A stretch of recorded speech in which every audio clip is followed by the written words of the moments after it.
오늘도 하나님의 은혜와 사랑과 평강, 그리스도의 능력, 하나님이 주시는 은사가 든든한 교회와 이 말씀을 듣는 분, 유튜브를 통해서 전국에서 말씀을 듣는 모든 하나님의 자녀들에게도 같은 은혜와 축복이 넘치기를 진심으로 축원드리겠습니다. 오늘은 신명기 6장 1절로 3절을 통해서 하나님께서 말씀을 주신 이유 하는 제목으로 은혜를 나누고자 합니다. 하나님 말씀에 보면 하나님은 영이시니 예배하는 자가 영과 진리로 예배할지니라 라고 말씀합니다. 하나님은 영이라고 하는 말은 보이지는 않습니다. 그러나 그분은 분명히 살아 계시고 여기도 계십니다. 그런 뜻입니다. 그래서 하나님은 말씀을 통해서 자기 자신을 계시해 주고 있다는 사실을 아셔야 됩니다. 그렇기 때문에 하나님께서는 말씀을 통해서 내가 믿는 하나님이 누구인지, 그분을 믿으면 어떻게 되는지, 그분이 또 기뻐하시는 것이 무엇인지, 어떻게 살아야 하나님을 기쁘시게 하고 또 하나님으로부터 오는 축복을 받을 수 있는지를 말씀을 통해서 가르쳐 주고 있다는 것입니다. 그러므로 성도는 하나님의 말씀을 잘 이해하고 그 말씀을 딱 붙잡고 믿음 생활을 해야 되는 것입니다. 그래야 하나님의 은혜와 축복을, 하나님이 주시는 그 기적을 받게 된다는 것이죠. 오늘 본문 말씀을 통해서 하나님께서 말씀을 주신 이유라는 제목으로 말씀을 전하고자 할 때 저와 여러분이 큰 은혜 받고 깨닫고 변화받고 하나님의 은총을 받는 귀한 복된 예배가 또 시간이 되시기를 바랍니다. 제일 먼저 하나님의 말씀에 대한 올바른 지식을 갖고 살아야 된다고 하는 것입니다. 자, 그러면 하나님의 말씀이 무엇입니까? 하나님의 말씀은 가장 중요한 것은 영생의 말씀입니다. 요한복음 6장 68절에 주여 영생의 말씀이 주께 있사오니 우리가 누구에게로 가오리까? 라고 말씀합니다. 사도행전 5장 20절 보면 가서 성전에 서서 이 생명의 말씀을 다 백성에게 말하라. 하나님의 말씀은 생명의 말씀입니다. 그 하나님의 말씀은 지금도 우리를 축복하시고 살리는 역사가 있다는 것이죠. 그래서 요한복음 5장 24절에 내 말을 듣고 또 나 보내신 이를 믿는 자는 영생을 얻었고 이렇게 말씀을 하고 계십니다. 뿐만 아니라 하나님의 말씀은 죽은 말씀이 아닙니다. 살아있는 말씀입니다. 히브리서 4장 12절에 하나님의 말씀은 살아있고 활력이 있어 좌우의 날쌘 어떤 검보다도 예리하여 혼과 영과 및 관절과 골수를 찔러 쪼개기까지 하며 또 마음의 생각과 뜻을 판단하시나니 그랬어요. 뿐만 아니라 하나님의 말씀은 우리의 심령을 거듭나게 합니다. 베드로전서 1장 23절에 너희가 거듭난 것은 썩어질 씨로 된 것이 아니요 썩지 아니할 씨로 된 것이니 살아있고 항상 있는 하나님의 말씀으로 되었느니라 이렇게 말씀하고 계십니다. 뿐만 아니라 하나님의 말씀은 악한 영들을, 마귀 귀신들을 다 때려 부수게 하고 이기게 하신다는 거예요. 마태복음 4장 11절 봐도 이에 마귀는 예수를 떠나고 천사들이 나와서 예수님은 어떻게 했어요? 수종드니라 이렇게 말씀했어요. 뿐만 아니라 하나님의 말씀에 왜 기적이 있고 심령을 변화시키고 왜 능력의 은총을 주시는지 아십니까? 하나님의 말씀 자체가 불이요 방망이라고 말했거든요. 에레미야 23장 29절에 여호와의 말씀이니라 내 말이 불같지 아니하냐, 내 말이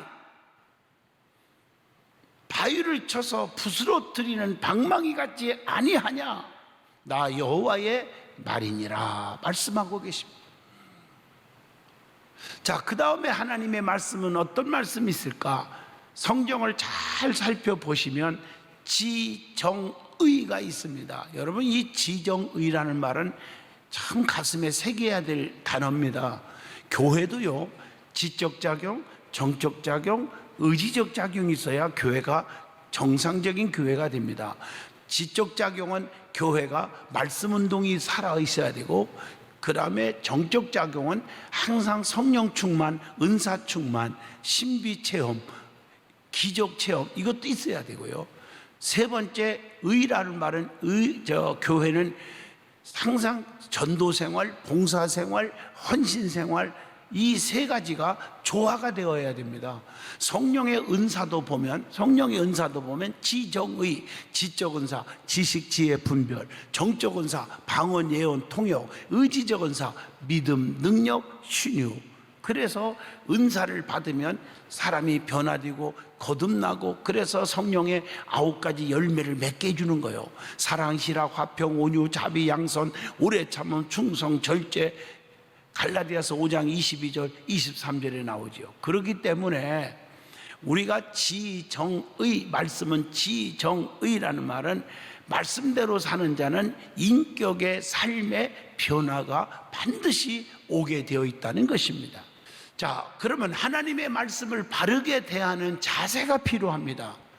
성경에 분명히 데살로니가전서 2장 13절에 보면 하나님의 말씀을 받을 때에 사람의 말로 받지 아니하고 하나님의 말씀으로 받음이니 진실로 그러하도다. 이 말씀이 또한 너희 믿는 자 가운데에서 역사하시느니라. 얼마나 우리에게 주는 교훈이 감동적입니까? 그러면 하나님의 말씀을 어떤 마음으로 대해야 하냐는 것입니다. 자, 성경에 보면 사도행전 17장 11절에 보면 사모하는 마음, 간절한 마음으로 대해야 한다고 했습니다. 또 그래서 베드로전서 2장 2절에 갓난 아이들 같이 순전하고 신령한 젖을 사모하라, 이렇게 말씀했어요. 이는 그로 말미암아 너희로 구원에 이르도록 자라게 하려 함이라. 또 마태복음 5장 6절 보면 의에 줄이고 목마른 자는 복이 있나니 그들이 배부름을 받을 것이요, 그렇게 말했어요. 그래서 말씀을 사모하는 것은 축복인 것입니다. 사도행전 8장 31절에 보면 지도해 주는 사람이 없으니 어찌 깨달을 수 있느냐 하고 빌립을 청하여 수레에 올라 같이 앉으라 하니라 하는 말씀이 있잖아요. 그리고 신뢰하는 마음으로 하나님 말씀을 확신 있게 대해야 한다는 것입니다. 데살로니가전서 2장 13절에 보면 하나님의 말씀을 받을 때에 사람의 말로 받지 아니하고 하나님의 말씀으로 받음이니, 이렇게 말했어요. 또 누가복음 5장 5절에 보면 선생님, 우리들이 밤이 새도록 수고하였으되 잡은 것이 없지만, 이 말은 내 생각, 내 의지, 내 지식으로 다 해봐도 안 되지만, 실패했지만 이 말이죠. 말씀에 의지하여 내가 그물을 내리이다. 그래서 기적이 일어났잖아요. 그래서 하나님의 말씀은 능력 있는 거예요. 기적이 따르는 거예요. 그래서 말씀은 능하지 못하심이 없다고 했어요. 누가복음 1장 37절에 대저 하나님의 모든 말씀은 능하지 못하심이 없느니라, 이렇게 말씀하고 계세요. 그러니까 그 말씀이 우리 심령 속에 떨어질 때 우리의 심령을 변화도 시켜주고 축복도 받고 성령 충만도 받게 하지만 더러운 것들, 귀신은 다 쫓아나는 거예요. 마태복음 8장에 보면 16절에 예수께 오거늘 예수께서 말씀으로 귀신들을 쫓아내시고 병든 자들을 다 고치시니 말씀으로 고치셨다고 그랬어요. 그렇게 말씀으로 질병을 치료하는 거지요. 마태복음 15장 25절에 예수께서 대답하여 이르시되 여자여 네 믿음이 크도다, 네 소원대로 되리라 하시니 그때부터 그의 딸이 나으니라. 주님의 말씀 한마디에 귀신 들려서 발작하는 그 정말 불쌍한 딸이 온전해진 거예요. 대단한 게 말씀입니다. 주님의 말씀을 가볍게 여기서는 안 되죠. 그 말씀으로 죽은 자도 살려냈어요. 요한복음 11장 44절에 여러분 잘 아시는 대로 나사로 얘기죠. 죽은 자가 수족을 배로 동인 채로 나오는데 그 얼굴은 수건에 쌓였더라. 예수께서 이르시되 풀어놓아 다니게 하라 하시니라. 말씀한 대로 다 이루어져 버리는 거예요. 그래서 말씀은 하나님의 능력입니다. 누가복음 1장 37절에 대저 하나님의 모든 말씀은 능하지 못하심이 없느니라. 하나님의 말씀을 어떻게 대해야 역사가 일어날 수 있을까 하는 말씀을 드리고자 합니다. 잠언서 4장 20절에 보면 하나님의 말씀에 귀를 기울이라고 그랬어요. 내 아들아 내 말에 주의하며 나의 이르는 것에 내 귀를 기울이라. 잠언서 4장 21절 보면 그것을 내 눈에서 떠나지 말게 하며 내 마음속에 지키라 이렇게 말씀하고 있어요. 눈으로 항상 하나님을 앙망하면 그물에서 벗어나게 하신다. 시편 25편 15절에 그렇게 말씀하고 계십니다. 그렇기 때문에 잠언서 4장 21절에 그것을 내 눈에서 떠나지 말라고 한 거예요. 내 마음속에서 말씀을 지키라고 했습니다. 지키라고. 그래서 그 말씀을 마음판에 새기라고 잠언서 3장 3절에 말씀하고 계십니다. 자, 그러면 오늘 본문 1절로 3절을 통해서 하나님께서 말씀을 주신 이유가 있다는 거죠. 그 이유가 뭐냔 말이에요.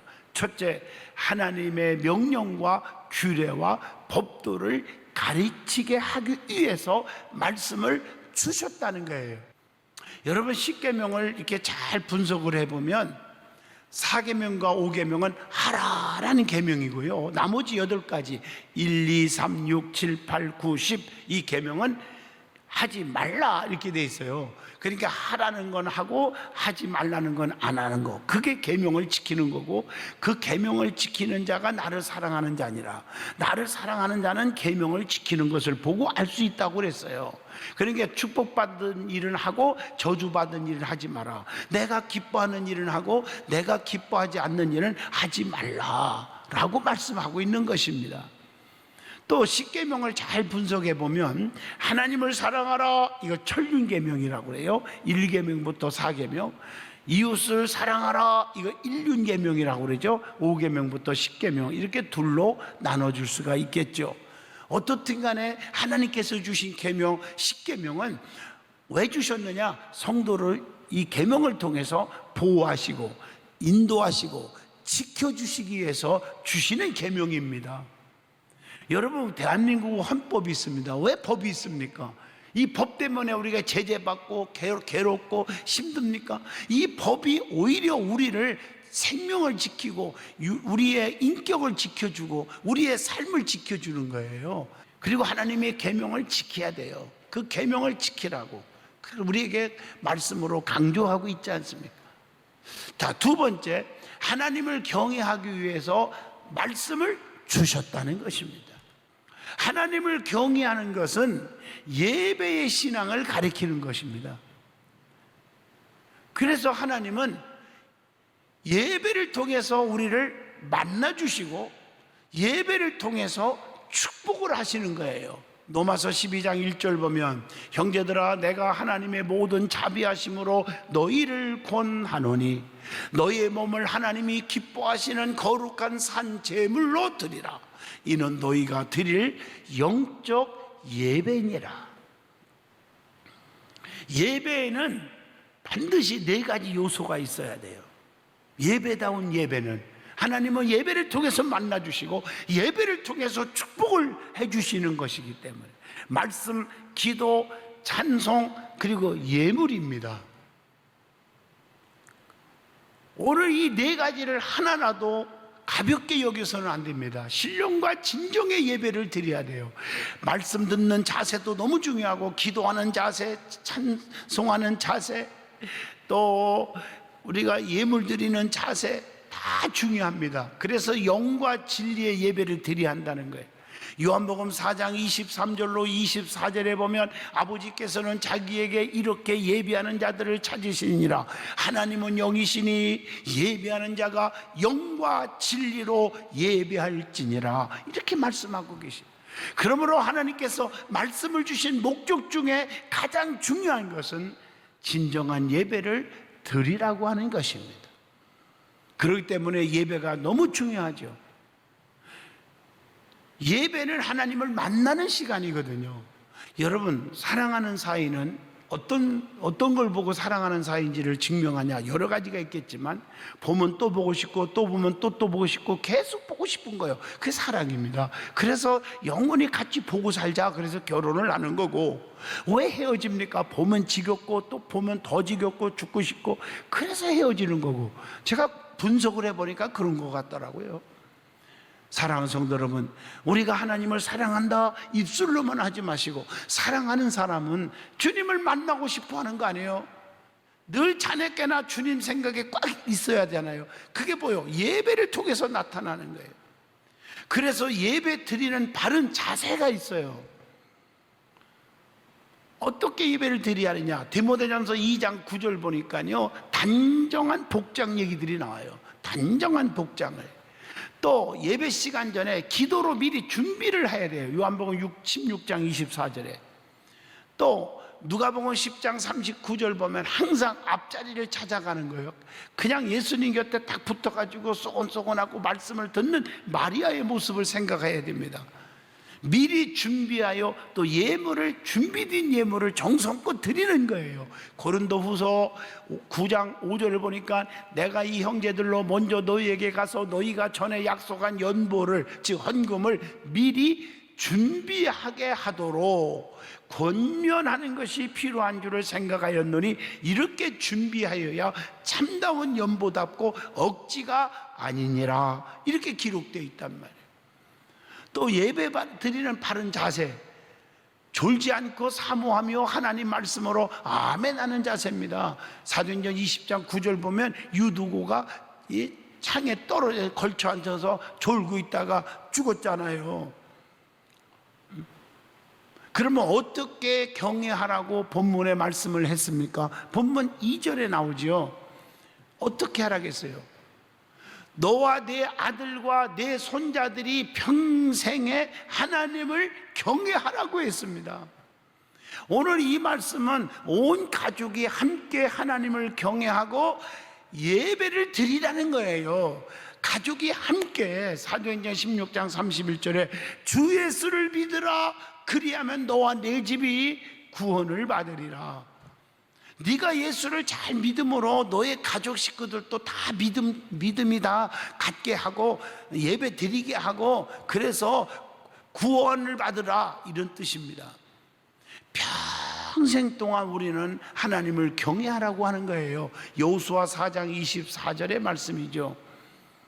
이 말씀을 보면 죽는 날까지 변하지 말고 끝까지 신앙의 위치를 지키라고 하는 말씀입니다. 변하는 것은 가치가 없죠. 그렇기 때문에 우리는 흔들리지 말아야 한다는 것이죠. 하나님께서는 가르치신 그대로 지키라고 일방적으로 명령을 하셨어요. 본문 1절 말씀 보니까 내 환경과 내 형편과 무관하고 하나님께서 명령하신 대로 해야 된다는 거죠. 온전한 주일 성수, 11조 생활, 봉사 생활, 전도 생활 지켜야 되는 것입니다. 그리고 역대하 34장 31절 말씀대로 하나님 말씀을 성품을 다해서 법도와 율례를 지키라고 그랬어요. 그러면 왜 말씀이 결실하지 못할까요? 그 이유가 마가복음 4장 18절로 19절에 기록되어 있습니다. 가시떨기에 뿌려진 씨앗과 돌밭에 뿌려진 씨앗, 길가에 뿌려진 씨앗은 결실하지 못했다 그랬어요. 여러분 아시다시피 특별히 가시떨기에 뿌려진 씨앗을 보세요. 마가복음 4장 19절에 뭐라고 되어 있어요? 세상의 염려와 재물의 유혹과 기타 욕심이 들어와 말씀을 막아서 결실하지 못하게 되는 자요 라고 말씀했어요. 세상의 염려, 재물의 유혹, 기타 욕심, 이걸 의미하죠. 그것 때문에 결실을 못하는 거예요. 그래서 우리는 옥토밭이 되어야 된다.